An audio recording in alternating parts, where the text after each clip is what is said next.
بسم الله الرحمن الرحيم شرف bay ii tahay in aan ka qayb galo xafladan sababtu tahay waxaan ku jiray aasayaashii ahlu sunnah wal jamaa 42 ugu horeysay xamarra tagtay ragii waxaan ahaa u gudbiyay degmada Xaraale ka bacdina maanta inay inta mira dhasho ay u xuub siibato qarannimo aniga dareen gooni ah ii leedahay bishakhsiyan anigu maamul goboleedka fikirka aan ka qabo waxa weeye in shacabka Soomaaliyeed lagu kala qaybinayo ama lagu kala xadideynayo balse waxaan u arkaa heshiiskan inay tahay nabad ififaale waxaan halkaan ugu hambaliyaynayaa safartii dheereed oo Maxamed Cabdullaahi Farmaajo madaxweynaha iyaga uu ku soo maray gobolada Soomaaliyeed waxay tahay astaantii bilowgii dib u heshiisiinta iyo nabadeynta dadka walaalaha dhashay wada dhashay waxay noqotay 27 sano tilaabadii ugu horeysay waxay ahayd isdhaxgalkii iyo bulshadii shacabka Soomaaliyeed waxa la ogaaday shacabka Soomaaliyeed in ay midnimo u baahi qabaan waxa maanta Ilaahay mahadiisa leader ama hogaamiye Ilaahay inuu siiyay midnimada dareenkooda waxa weeye la qaba waxaan leeyahay hambaliya shacabka Soomaaliyeed meel kasta ay joogaan waxaan rabaa halkaan inaan ugu soo jeediyo maamulka maanta halkaan ku madoobay ee galmudug iyo ahlu sunnah wal jamaa waxaan leeyahay nabad baa naas la nuuga leh walaalayaal waa bilow tano sidii madaxweynaha iyaga qaranku u sheegay hala raadiyo degmooyinka maqan hala raadiyo dadka maqan hala gooba hala isku keeno hana laga mira dhaliyo hana socoto waxaan leeyahay guul ahlu sunnah wal jamaa waxaan leeyahay guul waxa weeye raggii shuhadadii u dhimatayna Allah u naxariisto intii waxa weeye mira dhalisayna waxaan leeyahay hambalyo inta ka maqanna waxaan leeyahay haddii hadafkiinu uu ahaa cadkaas ama ku cunay ama ku ciideeyayna hadda meesha waa ka maqantiin haddii kalena lagu dhisayay hadafku uu ahaa shabaabka in laga xoreeyo dalka iyo dadka hadda waxaan leeyahay waxa weeye waa bilow fiican maantay waxaan xasuustaa 2009 markii halganku ugu kululaa ayaan waxaan xasuustaa fiisooyin 57 xabaan waxaan ka helay Ingiriiska in ahlu sunnah lagu keeno scholarship markaan qaybiyay ayaa nin wuxuu yiri gobolada dhaxaanu ka nimide maxaa diigayga u qaybinaysaa ma qaybinaya waxa ay dhimashadan qaybinaya maanta waxa soo dhawaatay gumaadkii ama gumaabsigii shabaab waxaana soo dhawaatay guushii shacabka Soomaaliyeed waxaan leeyahay hambalyo madaxweynaha ummadda Soomaaliyeed ayaa laf dhabar u ah waxaan leeyahay ha noolaado ha jiro ha joogo waxaan u maleynayaa maanta halkaan waxa ka dhacday munaasabad aad u qiimo badan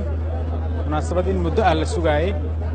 laga soo wada shaqeeyay laga soo bilaabo madaxweynuhu maalintii oo intaan la caleema saarin ka hor ilaa maanta runtii madaxweynaha federaalka ah oo juhud badan geliyay dawladda Djibouti ay gacan xoog badan ku lahayd dadka siyaasiyiinta ah deegaanka ama galmudug ama ka tirsanaa dawlad goboleedkii gobolada dhexe ama ahlu sunnah ay ka tirsanaayeen xoog badan ayaa runtii arrintan la isugu keenay inay maanta hirgasho oo heerkan ay soo gaarto wax Ilaahay looga mahadiyo waaye kadibna intii xoog iyo juhdiga gelisan in looga mahad celiyo waaye dadaalkaani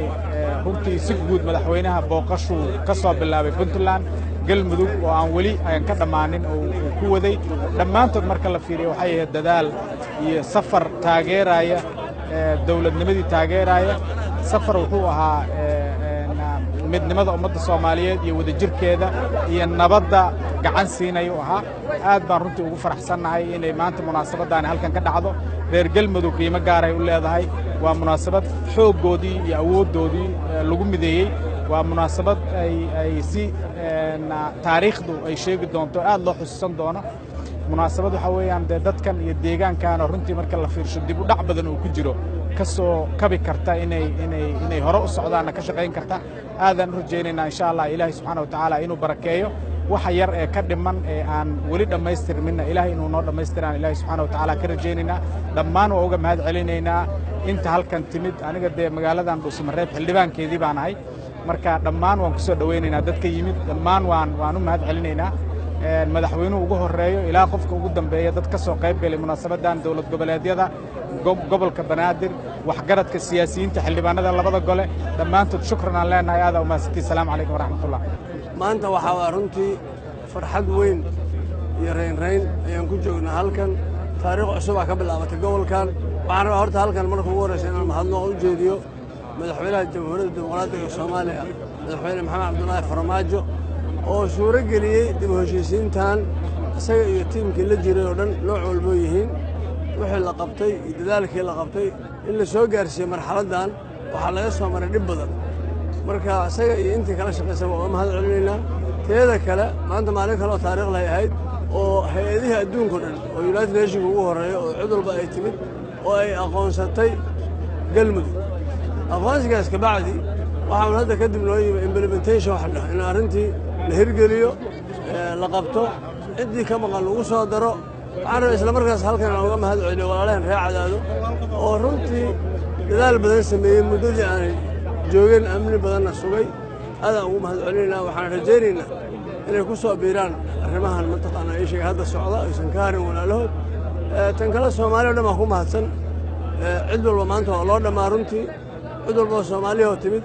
waa u mahadnaqaynaa yacni waa waajibna waa saaran waa arrin qaran oo hirgashay intaas aan u dhihi lahaa maanta waxaa farxad noo ah inaan goobjoog u noqonno dhaqangelinta midnimada beesha iyo bahda iyo deegaanka galmudug heshiis la soo saxiixay bishii Oktoobar laakiin shaqadiisu muddo ay socotay dadka galmudugna ay dareemayeen kala dhantaalnaan awooddooda cududooda horumarkooda iyo kala qaybsanaan xooggan inay maanta soo gabagabowdo iyadoo madaxdii dalka iyo beeshii caalamka iyo dadkii madaxweynayaashii gobolladu ay markhaati ka yihiin runtii aad baan ugu faraxsannahay waxayna tani markhaatigaasi wuxuu ka sii markhaati kacayaa dadkaas tirada badan oo yimid in mas-uuliyad xooggani ay fuushay madaxda galmudug hadda mas-uuliyad xooggan oo ka weyn tii hore inay fuushan tahay dalkan infrastructure ma jiro kaabayaashii dhaqaaluhu ma jiraan colaado iyo abaaraa la degay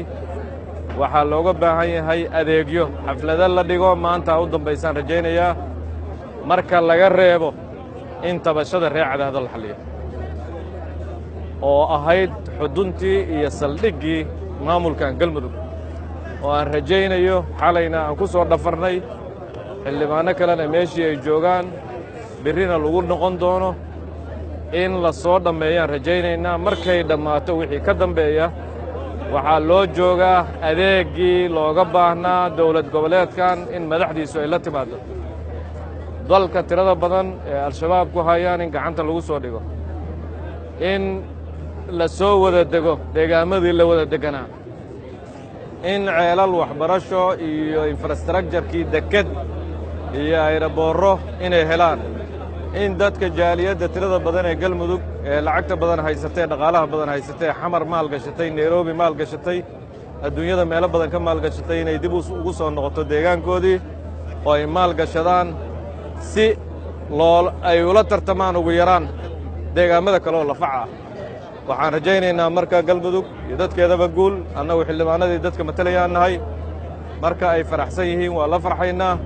marka ay murugaysan yihiinna waa ku matalaynaa murugadaas hay-adaha aan ka tirsannahay waxaan marka hadda waa farxade waxaan rajaynaynaa guul iyo barwaaqaan u rajaynaynaa iyo midnimo taama waxaana ka mahad celinaynaa intii timid oo dhan oo madaxweynuhu u horreeyo oo madaxdii kale ee beesha caalamku u horreeyaan iyo maamul goboleedyada nagu karaameeyey maanta inay markhaati lagana noqdaan ma sahlana inay wakhtigoodoo dhan soo jiraan dadka reer galmudugna waxaan leennahay maanta wixii ka dambeeya qaylada laydinka maqlaahi ceeb weyn weeye waxaan rajaynaynaa hormuudkii Soomaaliya ay ahaan jireene dowrkoodii inay soo ceshan doonaan heshiiskan runtii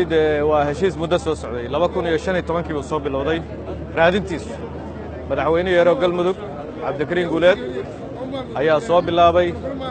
waa soo socotay dawladda xasan sheekh waxay ku timid dawladdan cusub ee hadda farmaajo hogaaminayo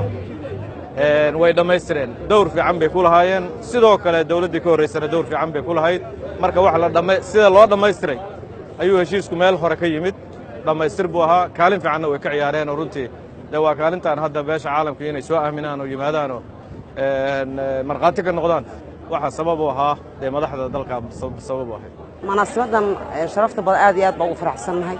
maamul goboleed kasta uu yimid madaxweynahooda ay yimaadeen madaxweynaha federaalka uu yimid aad iyo aad baan ugu mahad celinaynaa madaxda meeshaan isugu timid annaguna calanka maanta siyaaday ee laga muday caasimadii gobolka Dhuusamareeb aad iyo aad baan u faraxsanahay waxaan ka soo gurbannay wax aan kala reebanno male gudoomiyihii degmada Kaalkacyo ayaan ahay anigu ee gobolka Mudug marka baabur baan ka soo daba qaadanay waqtigii soo socday waxaan inta u soo mareynay gaajada iyo haraadka ay noo hayaana waa jacayl naga haya siyaadada aan siyaadna haddii aan Galmudug nahay meel kasta meelo yar baa hadda naga xaniman ayada waan gaaraynaa insha Allah sidaas aan maleynaynaa